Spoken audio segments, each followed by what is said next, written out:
नमस्कार मित्रों। जैसे कि पिछले भाग में हम लोगों ने काफी गहन चर्चा करी कि कितने तरीके के ऑब्जेक्ट्स जो है वो हमको इस ब्लिंकिंग के माध्यम से मिल सकते हैं, और हमने यह भी देखा कि 7 वर्णों के ऑब्जेक्ट्स को हम लोग अपना नाम नहीं देंगे, ना ही 5 वर्णों के ऑब्जेक्ट्स को हम लोग अपना नाम देंगे। अगर हम लोग अपना नाम देंगे तो वो इन अज्ञात ऑब्जेक्ट्स या इन अज्ञात वस्तुओं को ही देंगे।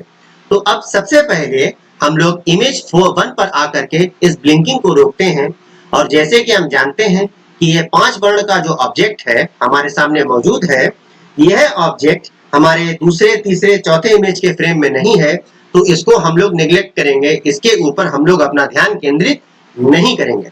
तो अब सबसे पहले हमारे सामने आता है यह 7 वर्णों का ऑब्जेक्ट। ठीक है, यह किसी की डिस्कवरी है, लेकिन चूंकि यह हमारे इमेज फ्रेम में है तो इसको एनालिसिस करना, इसको देखना और इसके एनालिसिस का रिजल्ट को जमा करना, यह हमारा भी कर्तव्य बनता है।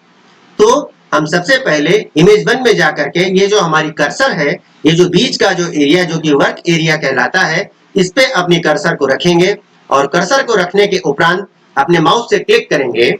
तो माउस से क्लिक करने के बाद कुछ इस तरीके का एक छोटा सा फिगर हमारे सामने नजर आता है। अब अगर आप इसमें ध्यान से देखेंगे तो इसमें बहुत सारी तकनीकी जानकारियां हैं। सबसे पहले तो इंफॉर्मेशन में आपको पूरा इमेज का नाम होगा, इसमें जूम भी दिया है। आप चाहे तो इमेज को इस तरीके से जूम उसका बदल सकते हैं, zoom 2x, 3x, 4x, 6x, आप इस तरीके से अलग अलग जूम के कैटेगरी में आप उस इमेज को देख सकते हैं। यहाँ पे राइट एसेंशन और डिक्लिनेशन भी दिया है, अर्थात आसमान में मैंने आपको बताया था कि लगभग आप इसको अपने अक्षांश और रेखांश जो हमारे लॉन्जिट्यूड और लैटिट्यूड्स हमारे होते हैं उनसे आप कंपेयर कर सकते हैं। यह आसमानी अक्षांश और रेखांश है, सितारों और अन्य आसमानी ऑब्जेक्ट्स के लिए वो है। साथ ही साथ यह जो इमेज है, इमेज नंबर 1, उस इमेज के अंतर्गत इस ऑब्जेक्ट का कितना मैग्नीट्यूड है। एक्स और वाई वो पोजीशन बताता है, वो जगह को समझाता है कि इस x और xy की वैल्यू पर इस पर्टिकुलर प्लेन में हमारा यह ऑब्जेक्ट मौजूद है।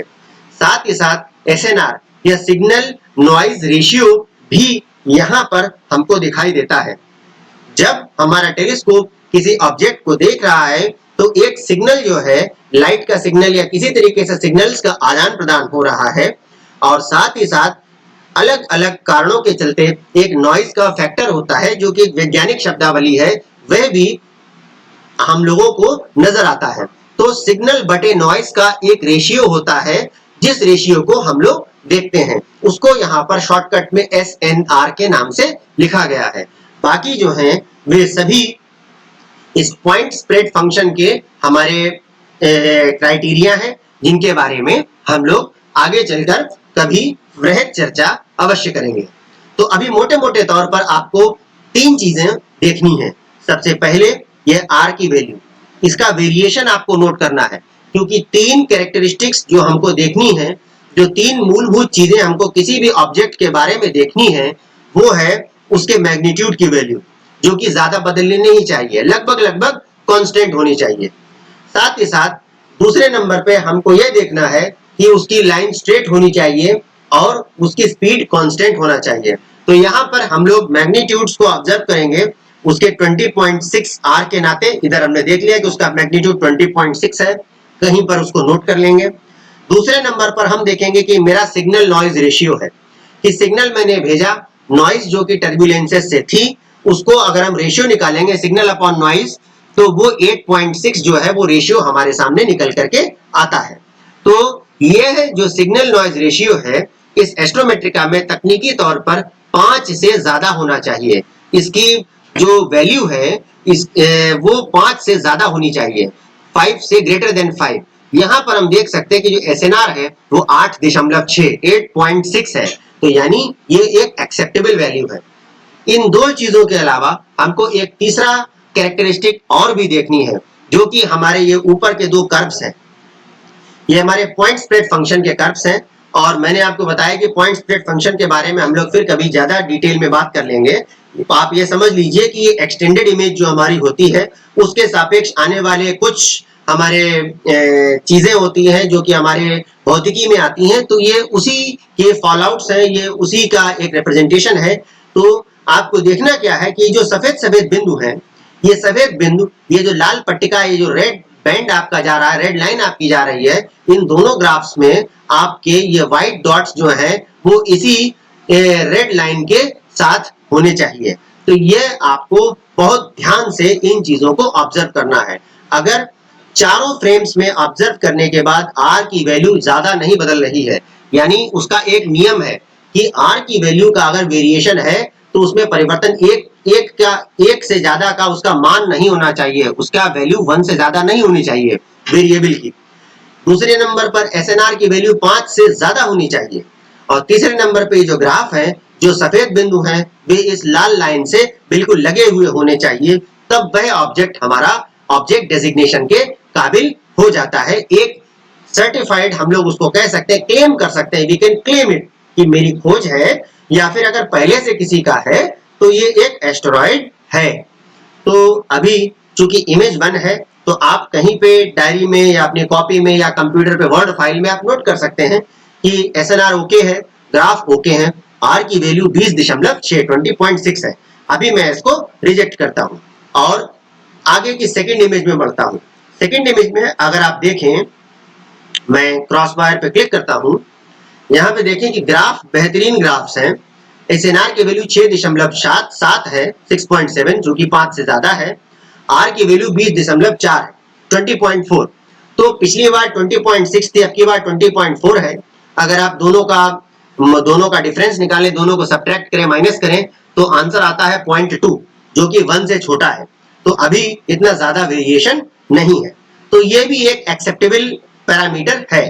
फिलहाल इसको रिजेक्ट करके इमेज 3 में आगे जाते हैं।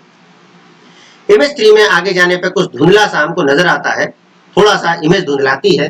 देखते हैं, ग्राफ ठीक है, दोनों ग्राफ ठीक है।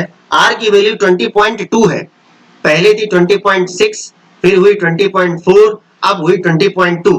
तो सबसे बड़े में और सबसे छोटे में कितना अंतर है? 20.6 में से 20.2 को अगर आप माइनस करें तो आंसर आएगा 0.4। अभी भी ये वैल्यू 1 से कम है। अब एसएनआर पे आए तो 4.7, तो 4.7 वैसे 5 से कम है। मैंने आपसे कहा कि 5 होना चाहिए कम से कम, लेकिन अगर आप राउंड ऑफ करें इस 4.7 को, तो राउंड फिगर में गणित के हिसाब से ये 5 होगी। तो आप ये ले सकते हैं कि 5 एक नियम है, लेकिन इतना हार्ड एंड फास्ट एसएनआर 5 का नियम नहीं है। राउंड करने के बाद भी अगर 5 बन जाता है और बाकी सब पैरामीटर ठीक ठाक हैं, तो आप उसको एक्सेप्ट कर सकते हैं। तो यह भी तकनीकी तौर पे एक एक्सेप्टेबल वैल्यू है। इसको मैं रिजेक्ट करके चौथी इमेज में आगे बढ़ता हूं। आगे आया, चौथी इमेज में आने के बाद मैं फिर से अपने क्रॉस वायर को वहां पर रखता हूं। आप ये देखिए, बेहतरीन ग्राफ, दोनों ग्राफ बेहतरीन। एसएनआर 8.4, 8.4, 5 से ज्यादा एक्सेप्टेबल, और आर की वैल्यू 20.5। अब आप देखिए कि मैक्सिमम थी 20.6 और मिनिमम वैल्यू थी 20.2। आप पूरे का अगर आप रेंज देखें तो मैक्सिमम माइनस मिनिमम 0.4 का रहा है, तो इसमें ज्यादा फर्क नहीं है, और ये जो है एक एक्सेप्टेबल रेंज हमारी वैल्यू की रही है। तो यानी आर का जो वेरिएशन है वो स्वीकार्य है, उसको हम लोग स्वीकार कर सकते हैं। ग्राफ्स बेहतरीन रहे हैं चारों में। एक में केवल एसएनआर की वैल्यू 4.7 थी, लेकिन वो भी राउंड फिगर में होकर के 5 हो जाती है। तो मोटे मोटे तौर पे कह सकते हैं कि हमारा K15X/4L हमारे इस इमेज सेट के लिए एक चलता हुआ ऑब्जेक्ट है, एक सही एस्ट्रॉइड है। तो अब हम लोग इसके नामकरण के लिए आगे बढ़ेंगे। तो सबसे पहले इमेज 1 पर आएंगे। क्रॉस वायर हमने यहां पर पुट किया। क्रॉस वायर पुट करने के बाद अब इमेजेस को तो देखना है ही नहीं, क्योंकि पहले से ही एनालिसिस हो चुका है। सीधे सीधे अब आपको ऑब्जेक्ट डेजिग्नेशन के ऊपर आना है। ऑब्जेक्ट डेजिग्नेशन में जब हम आते हैं तो क्लिक करेंगे, थोड़ा इंतजार करिए, ऑब्जेक्ट्स की लिस्ट आ जाएगी आपके सामने। अब ये ऑब्जेक्ट्स क्या है? ये एक डेजिग्नेशन है ऑफिशियल, और ये एक पैक्ड डेजिग्नेशन है, जो कि एस्ट्रोमेट्रिका हमारा जो है, जिसमें प्रोविजनल नाम 5 वर्णों के और 7 वर्णों के नाम आपको नजर आएंगे एस्ट्रोमेट्रिका के। और साथ ही साथ ये एक राइट असेंशन और डिक्लिनेशन का कॉलम आपको नजर आ रहा है, और एक मैग्नीट्यूड का कॉलम आपको नजर आ रहा है। एक स्पीड आपको दिख रही है। तो यहां से आप स्पीड्स को जो है आप एक अंदाजा लगा सकते हैं कि इस ऑब्जेक्ट की स्पीड कितनी है। अब बात आती है कि ये है क्या वास्तविकता में। ये वास्तविकता में ये वो चीजें हैं कि आपने एक बिंदु पर क्लिक किया है, आपने इस बिंदु पर, मैं इसको यहां शिफ्ट करता हूं, आपने इस बिंदु पर यहां पर क्लिक करने के बाद इस ऑब्जेक्ट को निकाला है। मैं दोबारा से ऑब्जेक्ट सिलेक्ट करता हूं ताकि आपको चीजें वास्तविकता में समझ में आ जाएं। और ये जो टेबल आई है, ये ऊपर से नीचे बढ़ती हुई दूरी के क्रम में ये वो सभी ऑब्जेक्ट्स के नाम हैं जो कि इस बिंदु से जितना दूरी पर मौजूद हैं, कि इस पॉइंट से ये ऑब्जेक्ट इतने राइट एसेंशन और डिक्लिनेशन की दूरी पे है, यह वाला ऑब्जेक्ट इतने राइट एसेंशन और डिक्लिनेशन की दूरी पर है, यह वाला ऑब्जेक्ट इस पॉइंट से इतनी दूरी पर है, P4041 हमारे इस पॉइंट से इतनी राइट एसेंशन और डिक्लिनेशन के हिसाब से इतनी दूरी पर मौजूद है, तो ये दूरियों पे मौजूद है। तो आपको करना क्या है, जो सबसे निकटस्थ ऑब्जेक्ट है, 0 हो जाए तो बहुत अच्छी बात है, यानी वो ऑब्जेक्ट ही वो अपने आप में हो जाएगा। तो जो सबसे निकटस्थ ऑब्जेक्ट है उस पे आपको सिलेक्शन करके ओके करना है। तो मेरा सबसे निकटस्थ ऑब्जेक्ट एस्ट्रोमेट्रिका के हिसाब से ऑटोमेटिकली जो सबसे पहला होगा वो सबसे निकटस्थ होगा। मैं उस पर क्लिक करके ओके करूंगा और जैसे ही मैंने ओके किया, आप ध्यान से देखिए यहां पर वो डेजिग्नेशन आ गया और यहाँ पे वो एस्ट्रोमेट्रिका का प्रोविजनल नेम आ गया, 7 अंकों का, 7 वर्णों का। अब चूंकि ये 7 वर्णों का नाम है, आपको इसको अपना नाम नहीं देना, इसको ऐसे का ऐसा ही रहने देना है, आपको बस इसको एक्सेप्ट कर लेना है। और जैसे ही आप इसको एक्सेप्ट करेंगे, आप फाइल में जाकर के देखिए, एक व्यू एमपीसी रिपोर्ट नाम का एक चैनल जो है वो आपके सामने खुल जाएगा और यही वो माइनर प्लैनेट्स सेंटर की रिपोर्ट है जो कि आप जमा करेंगे अपने IASC के पोर्टल पर अपने ऑफिशियल अकाउंट से। तो ये पहली लाइन है जो कि पहली इमेज की तरफ से आपके इस अकाउंट में जोड़ी गई। अब मैं इसी इमेज को दूसरे फ्रेम में ले जाता हूं, इमेज 2 में, और यहां पर आने के बाद मैं इस पर दोबारा क्लिक करता हूं। पूरा प्रोसेस जो भी अभी तक मैंने किया दोबारा करना पड़ेगा। ऑब्जेक्ट डेजिग्नेशन पे जाइए, सभी ऑब्जेक्ट्स देखिए, इस पॉइंट से जहां पे मेरा ये काला पॉइंट मौजूद है, इस पॉइंट से बढ़ती हुई दूरी की सापेक्ष ऑब्जेक्ट्स की लिस्ट आपको नजर आएगी। जो सबसे निकटस्थ ऑब्जेक्ट है, the nearest object, you click over it, okay करिए। बस ये ध्यान रखिए कि यहाँ पर जो 7 डिजिट का डेजिग्नेशन है वो इससे मेल खा रहा है कि नहीं, और वही होना चाहिए, और आप एक्सेप्ट कर लीजिए।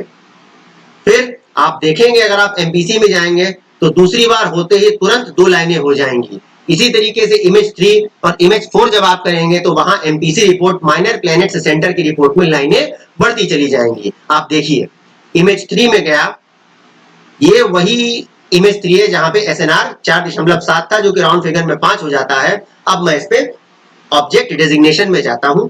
ऑब्जेक्ट डेजिग्नेशन में क्लिक करने के उपरांत जो सबसे निकटस्थ ऑब्जेक्ट है उस पे मैं क्लिक करता हूं, नियरेस्ट ऑब्जेक्ट, एक्सेप्ट करता हूं। फिर मैं अगले फ्रेम में जाता हूं रोक करके, और चौथे फ्रेम में या इमेज 4 में जाने के बाद मैं फिर से वही ऑब्जेक्ट डेजिग्नेशन जाता हूं। प्रॉपर्टीज मुझको देखनी नहीं क्योंकि प्रॉपर्टीज हम लोग डिस्कस कर चुके हैं। निकटस्थ ऑब्जेक्ट पे फिर क्लिक किया, 7 वर्णों को मिलान किया, बदले हुए नहीं होने चाहिए, उनको एक्सेप्ट किया।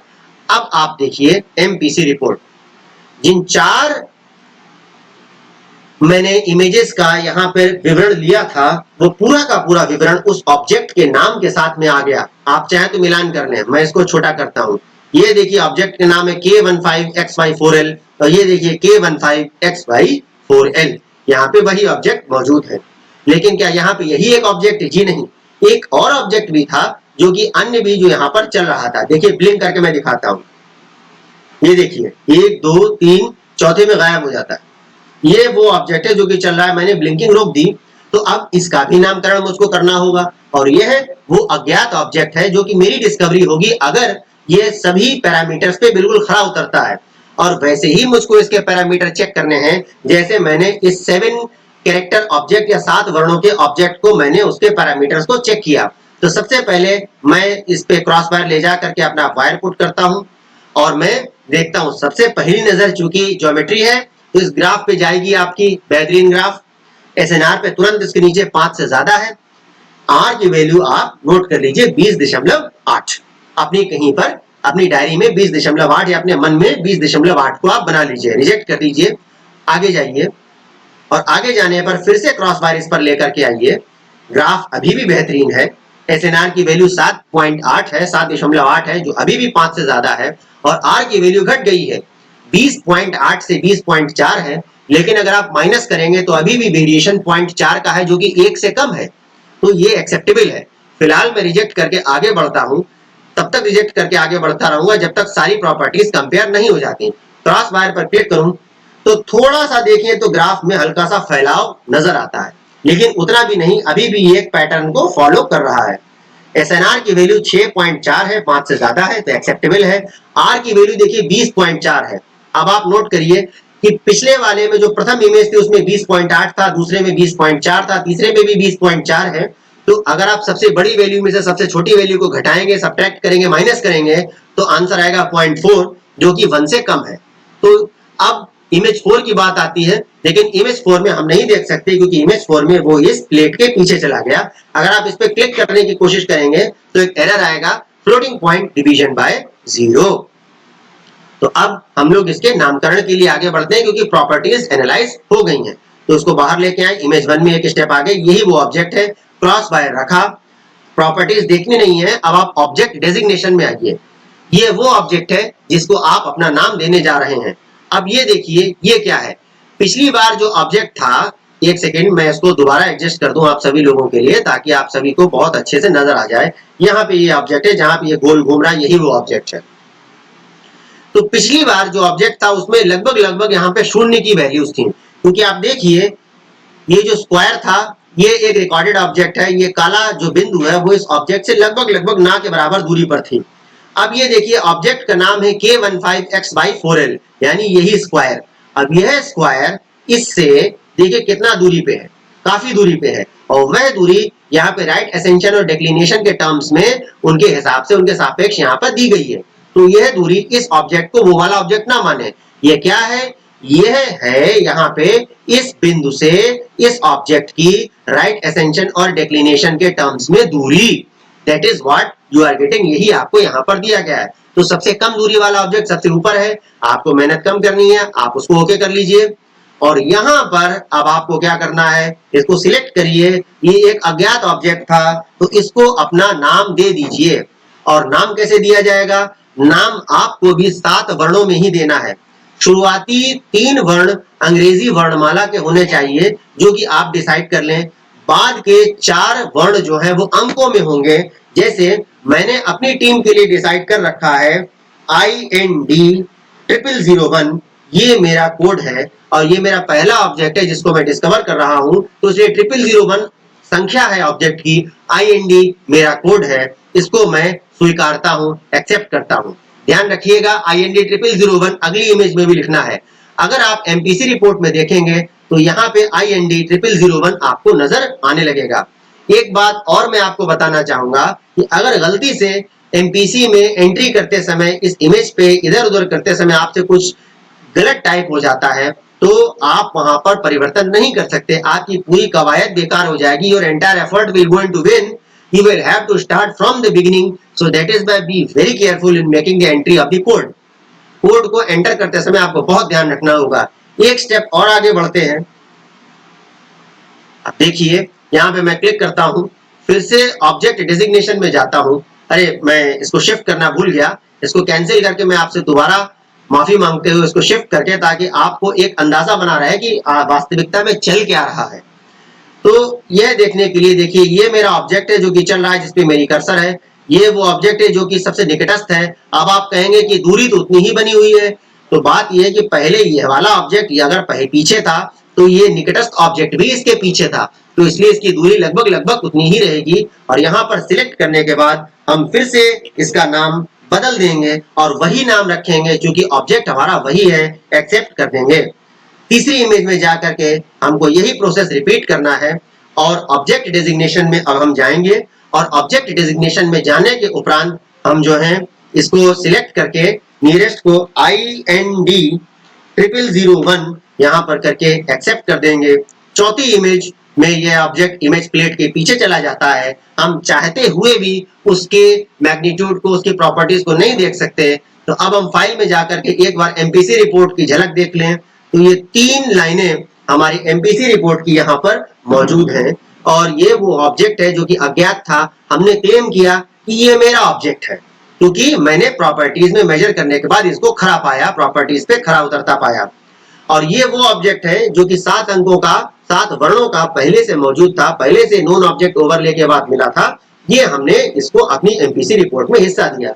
एक 5 वर्णों का ऑब्जेक्ट और भी था, लेकिन वो चूंकि एक ही फ्रेम में मौजूद था, तो इस वजह से इस कारण के चलते हमने उसको अपने एमपीसी रिपोर्ट में स्थान नहीं दिया। अब मैं ब्लिंक करते हुए मेरा दायित्व बनता है कि मैं इसी तरीके से, जैसे मैंने इन दोनों को देखा, मैं प्रथम यहां से शुरू करने के बाद अब मैं तीसरी, इसी रो के, इसी पंक्ति के मैं तीसरे कॉलम में जाऊं और इमेजेस को देखूं कि क्या वो चल रहे हैं या नहीं चल रहे हैं। तो मैं ब्लिंक करूं, तो ब्लिंक करते समय मैं उनको ध्यान से देखने की कोशिश कर रहा हूं। तो ध्यान से देखने पर मुझको यहाँ पर कोई चलता हुआ नजर नहीं आ रहा। कभी कभी क्या होगा कि आपको आभास हो सकता है, शायद आपको महसूस हो कि कोई ऑब्जेक्ट चल रहा है, या आपको कुछ इस तरीके से ऑब्जेक्ट नजर आए, जैसे कि मैंने ब्लिंकिंग रो की, इस तरीके का ऑब्जेक्ट आपको नजर आ रहा है। तो बात फिर वहीं पे आ जाती है कि ऑब्जेक्ट स्ट्रेट लाइन में होना चाहिए, कांस्टेंट स्पीड होनी चाहिए, मैग्नीट्यूड कांस्टेंट होना चाहिए। क्या ये ऑब्जेक्ट जो यहाँ पे आपको एकदम से प्रकट हुआ, ये आने वाले फ्रेम्स में दिख रहा है? एक एक करके आगे बढ़िए। इमेज 2 गायब, इमेज 3 है ही नहीं, इमेज 4 है ही नहीं। या ये ऑब्जेक्ट जो दूसरा काला ऑब्जेक्ट आपको लग रहा है कि शायद चल रहा है, ये क्या ये अपनी जगह कितनी बदल रहा है? ना के बराबर चल रहा है, ना के बराबर बदल रहा है। तो अगर कोई ऑब्जेक्ट मूव कर रहा है तो वो मूव करता हुआ दिखना चाहिए। चलने का मतलब ये नहीं है कि वो आवाज दे रहा है, चलने का मतलब वो दौड़ता हुआ दिखना चाहिए। अब आप देखिए कि ये जो हमारे दो ऑब्जेक्ट्स थे, ये वाला और ये वाला, कितनी तेजी से दौड़ते हुए से आपको लग रहे हैं। तो चलने का मतलब यही है। अब अगर आप इसी तरीके से, जैसे मैंने 4 ये अपने स्क्वायर्स को एनालाइज किया, अगर आप पूरी बची हुई पिक्चर को, फ्रेम को अगर आप एनालाइज करेंगे, तो आप जो है ये पाएंगे, आप मेरा विश्वास करिए कि पूरी पिक्चर के फ्रेम में अब अन्य कोई ऑब्जेक्ट ऐसा नहीं है जो कि वास्तविकता में चल रहा हो। अब जैसे यह ऑब्जेक्ट है, ये एक इंस्ट्रूमेंट डिफेक्ट हो सकता है, ये टर्बुलेंस हो सकती है, लेकिन ये वास्तविकता में चल नहीं रहा है। अगर ये चल रहा होता तो ये यहाँ जाता, फिर यहाँ आता, फिर नीचे आता, फिर यहाँ आता, यानी एक तेजी से ये अपनी जगह को बदलता। तो यह एक ऐसा एनालिसिस था जिसमें कि हमने ब्लिंक फैसिलिटी और मैनुअली एक एक ग्रिड को स्कैन करने की कोशिश करी। तो आपको पूरे ग्रिड को एक एक करके स्कैन करना है, एक एक करके देखना है व्यक्तिगत तौर पे कि कोई अन्य ऑब्जेक्ट तो ऐसा नहीं कि जो कि चल रहा हो और मेरी आंखों से छूट जाए।